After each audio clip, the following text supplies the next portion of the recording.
Hi friends, ఇది ఒకటో venture బాల వెంకటాపురం అని. ఈ వెంచర్లో చూడండి మొక్కలు ఏ విధంగా ఉన్నాయో, మహా అద్భుతంగా ఏ విధంగా లావుగా ఉంది చూడండి. 6.5 సంవత్సరాల మొక్కలు.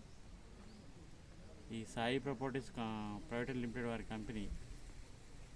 వీరు ఎంత అద్భుతంగా పెంచుతున్నారు చూడండి మొక్కల్ని, ఎంత అద్భుతంగా ఉన్నాయో చూడండి. ఎంత లావుగా ఉంటుంది, హైట్ చూడండి, హైట్ ఎంత హైట్గా ఉంది.